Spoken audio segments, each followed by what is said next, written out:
Paz do Senhor Jesus, meus irmãos, sejam todos bem-vindos. Daremos continuidade aqui no nosso estudo bíblico. Evangelho de Lucas, capítulo 15.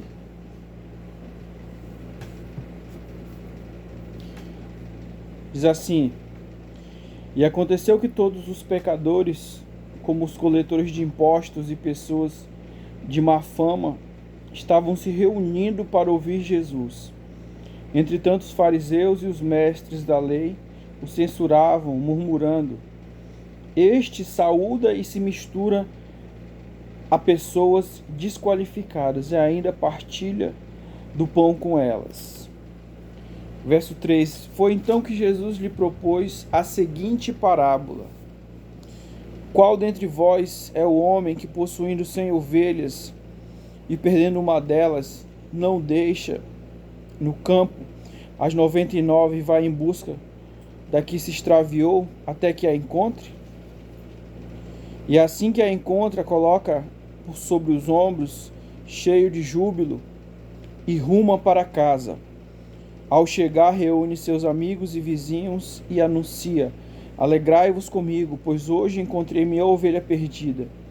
E eu vos afirmo que da mesma maneira haverá muito mais alegria no céu por um pecador que se arrepende do que por 99 justos que não carecem de arrependimento. Então nós vemos aqui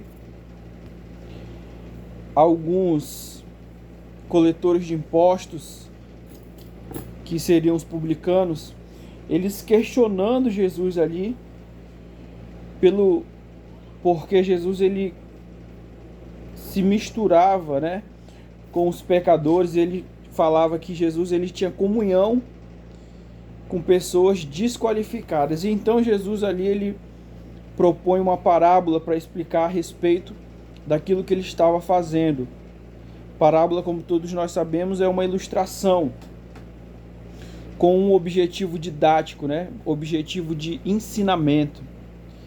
E aí Jesus aqui ele mostra claramente que a alegria do Senhor, que a alegria no céu é quando um pecador ele se arrepende. Esse capítulo aqui ele é conhecidíssimo, irmãos. Jesus aqui ele propõe 3 parábolas para explicar acerca do valor da alma do ser humano. No verso seguinte ele vai propor outra parábola dizendo assim: Ou ainda, qual é a mulher que, possuindo 10 dracmas e perdendo uma delas, não acende uma candeia, varre a casa e a procura diligentemente até encontrá-la? E tendo-a achado, reúne suas amigas e vizinhas e proclama: Alegrai-vos comigo, porque agora achei minha dracma perdida. E eu vos asseguro que, de igual modo, há grande júbilo na presença dos anjos de Deus por um pecador que se arrepende. Aqui Jesus ele propõe a conhecidíssima parábola da dracma perdida. E olha que interessante. O verso 8 já começa dizendo: A mulher que, possuindo 10 dracmas, perdendo uma delas, não acende a candeia, varre a casa e a procura diligentemente até encontrá-la. Ou seja, essa mulher ela perdeu a dracma, que é a moeda que equivale a um dia de trabalho. Ela perdeu dentro de casa. O que a gente pode conjecturar aqui a respeito dessa passagem? Que muitas vezes, irmãos, que aquilo que realmente tem valor está dentro de casa.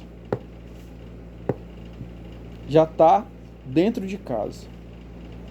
Se assim não fosse, por que é que lá em 1 Timóteo 5,8 a Bíblia não nos instruiria desse jeito? Ela fala assim: aquele que não cuida dos seus, e principalmente os da sua família, negou a fé e é pior do que o infiel.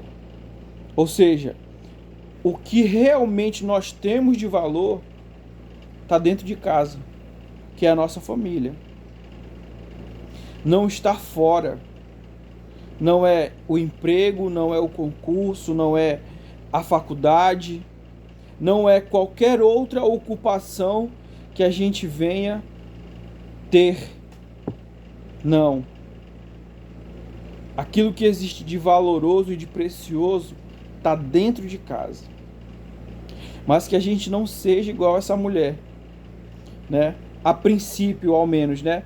De perder aquilo de valor que nós temos, de perder a família, aquilo que está dentro de casa, aquilo que o Senhor já nos deu.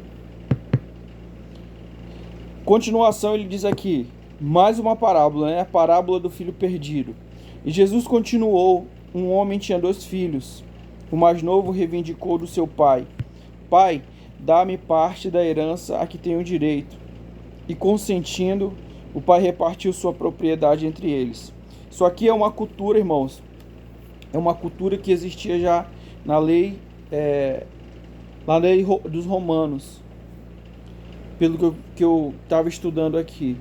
Essa divisão de bens, mesmo o pai, né, o pai dando direito ao filho a herdar uma herança, mesmo ele em vida. Não se passou muito tempo e o filho mais novo reuniu tudo o que tinha, partindo para terras distantes, e lá esbanjou todos os seus bens, vivendo de forma irresponsável. Coincidentemente, após haver gasto tudo o que possuía, abateu-se sobre toda aquela região uma grande fome, e ele começou a passar muita necessidade. Por esse motivo, foi empregar-se com um dos cidadãos daquela região, que o mandou para o campo a fim de cuidar dos porcos. Ali chegou a ter vontade de encher o estômago com as vagens de alfarrobeira, com as quais os porcos eram alimentados. No entanto, ninguém lhe dava absolutamente nada. Foi quando, caindo em si, falou consigo mesmo: quantos empregados de meu pai têm comida com fartura, e eu aqui morrendo de fome. Essa parábola aqui, ela, como todas as outras, ela ilustra a respeito do valor que a alma do ser humano tem, como eu já falei anteriormente. Mas é muito interessante alguns pontos aqui que a gente pode conjecturar, não apenas de forma espiritual. Podemos fazer uma aplicação prática aqui. Por exemplo, esse rapaz, ele pediu a parte que lhe cabia da herança de seu pai, e aí ele foi, perdeu, viveu de forma dissoluta, de forma irresponsável. E aí, quando veio uma fome sobre aquela região, ele arrumou um emprego de cuidar de porcos. E naquele momento ali, olha o que a Bíblia diz: caindo em si, falou consigo mesmo: quantos empregados do meu pai têm comida com fartura, e eu aqui morrendo de fome. Ou seja, foi necessário uma situação de fome extrema para que ele pudesse cair em si, para que ele pudesse se conscientizar que antes ele já vivia uma vida abundante, ele já vivia bem. Quer dizer, foi preciso uma situação difícil para ele enxergar que no passado ele já estava bem. Irmãos, isso acontece com mais frequência que nós imaginamos. Quantas pessoas aí nesse momento, ela olha para o seu presente e acha que está ruim. E aí ela vai ver que não estava ruim quando ela se encontra numa situação difícil. Irmãos, por isso nós precisamos constantemente estarmos em comunhão com o Senhor através da sua palavra, através da oração, para que os nossos olhos naturais, eles não tenham domínio sobre a nossa vida, para que a nossa percepção natural, para que a nossa mente, ela não fique estacionada nas coisas dessa terra. Porque a partir do momento que nós temos a nossa mente ela focada nas coisas dessa terra, a gente perde a visão espiritual, a gente perde a visão do reino, e aí a gente acaba tendo uma postura de inconformismo. Nada tá bom, nada serve, sabe? Todo o tempo tá ruim, todo o tempo tá difícil. Sendo que o próprio Jesus, ele nos mostra na sua palavra que aquilo que realmente tem valor já está conosco. Nossa vida, a nossa família, isso que ele nos entregou. Ou seja, o que o Senhor ele fala pra gente nessa manhã? O Senhor ele aqui nos alerta para que não seja necessário a gente se encontrar numa situação de extrema dificuldade para a gente cair em si. Porque o Espírito Santo ele faz isso pela gente sem a gente precisar estar numa situação difícil, irmãos. Basta a gente estar em comunhão com o Senhor. Porque a todo tempo o Senhor ele faz com que a gente tenha um coração grato, enxergando aquilo que tem valor e aquilo que tem preço. Só que muitas vezes a nossa visão natural só faz a gente enxergar o quê? Aquilo que tem preço. A gente deixa de enxergar o que tem valor para focar naquilo que tem preço.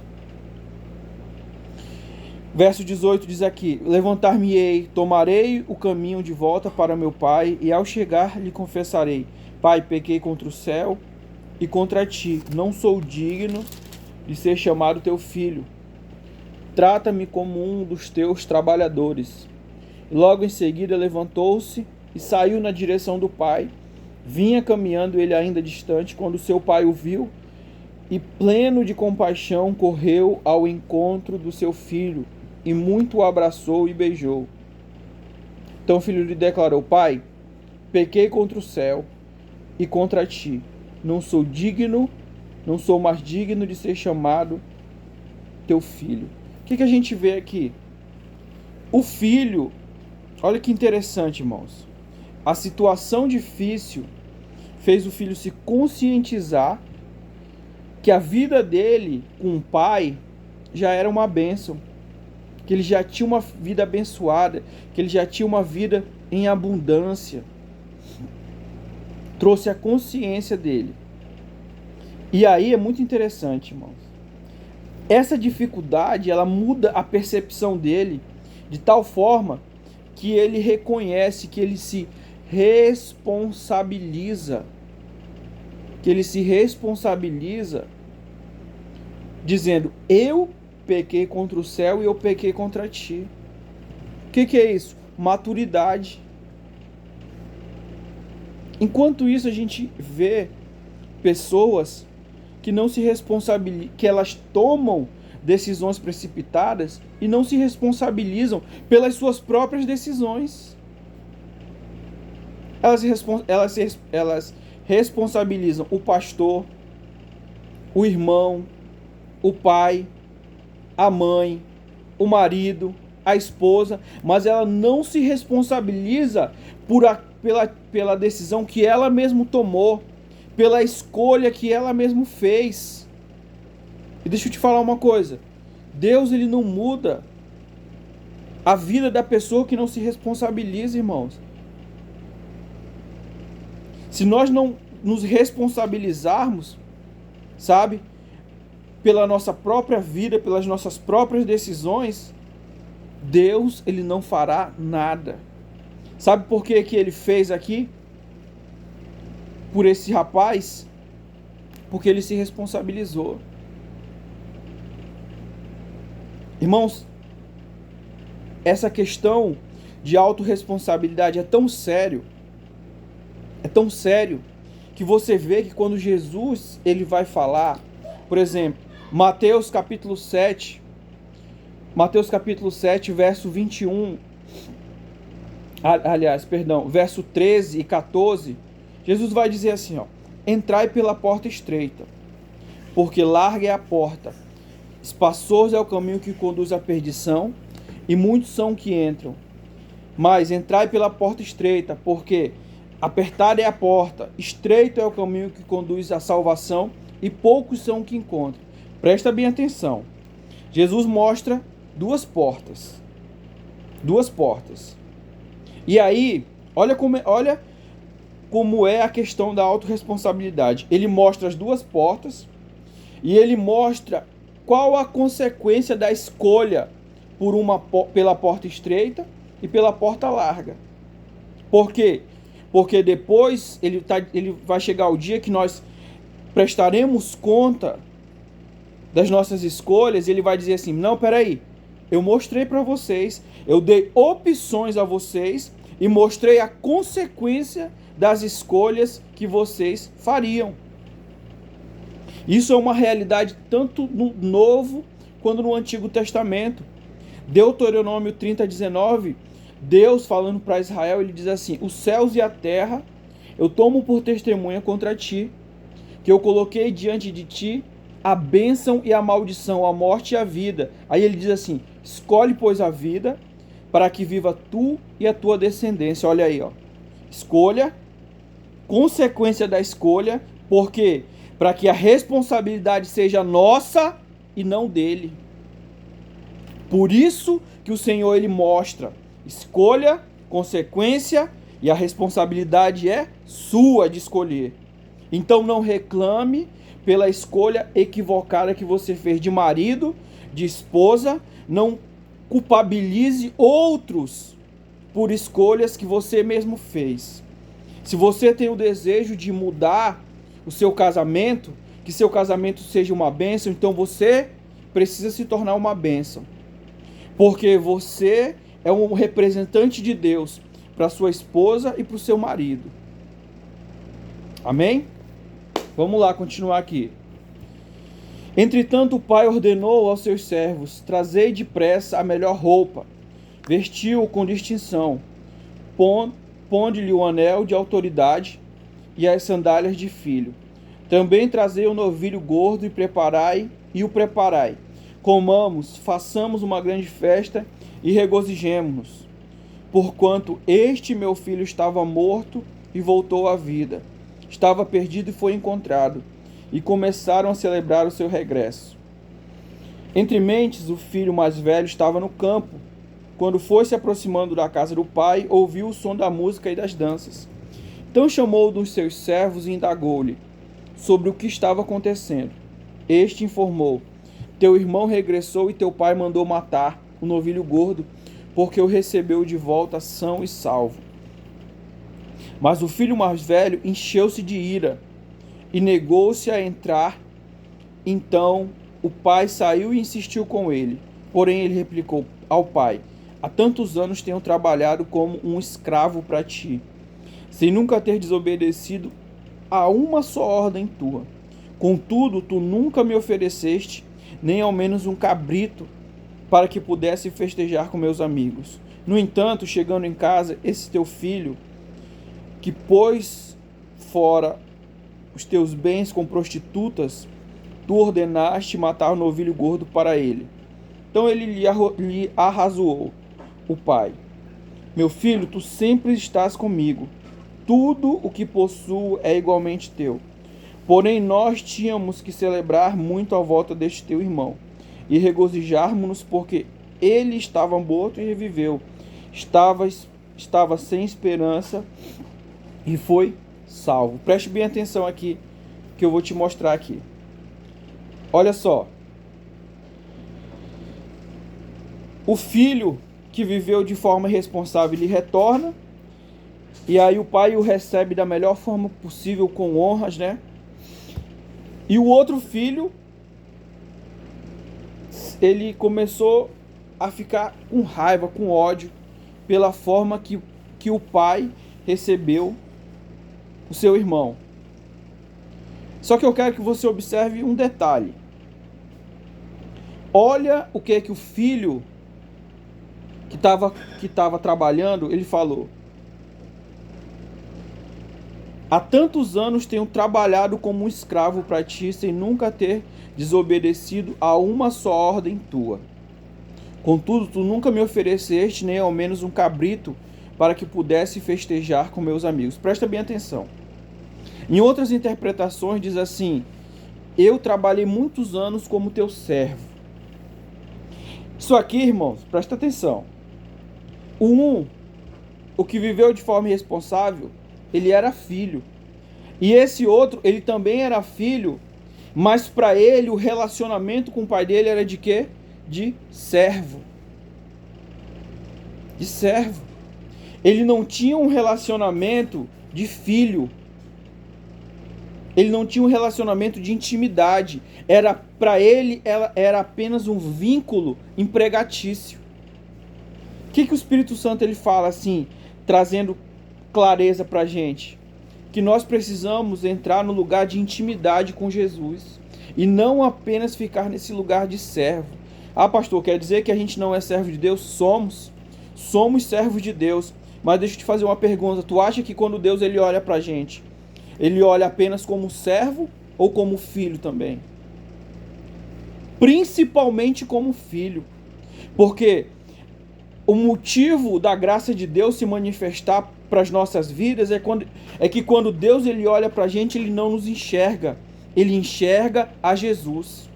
É por isso que Paulo vai dizer lá em 2 Coríntios 2,15, para Deus nós somos o bom perfume de Cristo. Ou seja, quando ele olha para nós, ele não enxerga. Quando o Senhor olha para mim, ele não enxerga o Efigênio, ele enxerga Jesus. Quando Deus ele olha para você, ele não enxerga você, ele olha Jesus, ele vê Jesus. Por quê? Porque ele nos vê na condição de filhos. Qual é a questão aqui? De nós tomarmos esse lugar de filho e não apenas de servo. Porque tem muitas pessoas que elas se aproximam com Deus, se aproximam de Deus no relacionamento, mas apenas como servo. Mas o Senhor ele fala para mim e para você que nós precisamos nos aproximar em intimidade como filho.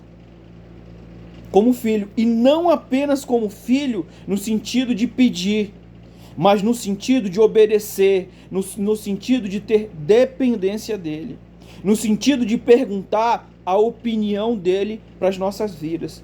Porque aí eu estou falando também na condição de filho e algumas pessoas entendem, se eu sou filho de Deus, eu vou fazer o quê? Pedir as coisas para o papai. Só que não é bem assim, né? É na condição de filho dependente, na condição de um filho que quer receber a opinião, a orientação, a instrução do pai para a sua vida. Amém?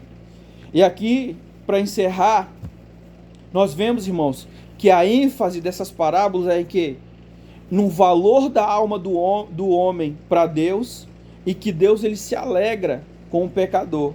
Quer dizer, a alegria de Deus não está necessariamente em nós que já servimos a Ele, mas num pecador que se arrepende. O interesse de Deus está num pecador que se arrepende e não necessariamente em nós que já estamos salvos em Cristo, que servimos ao Senhor. Amém? Encerramos aqui o capítulo 15. Vamos fazer uma oração nesse momento, né? Que muito embora nós sejamos servos do Senhor, filhos do Senhor, mas necessitamos de arrependimento, porque somos pecadores também, não na mesma perspectiva que o filho pródigo, né? Mas por outro, amém? Pai, nesse momento eu oro, abençoo cada um dos meus irmãos que estão aqui comigo, cada inscrito, Senhor. Que Teu Espírito Santo fale melhor em nossos corações, Pai. Que o Senhor possa nos conduzir ao arrependimento, Senhor, genuíno dos nossos pecados, das nossas transgressões e iniquidades, Senhor. Nos abençoa, nos dá vitória, Senhor, que tudo seja feito para a glória do nome de Jesus. Amém, amém. Deus abençoe a todos, fiquem todos com Deus. Amém. Curta, se inscreva, compartilhe aí, nos ajude. Nosso esforço aqui, nossa dedicação. Amém? Fique com Deus.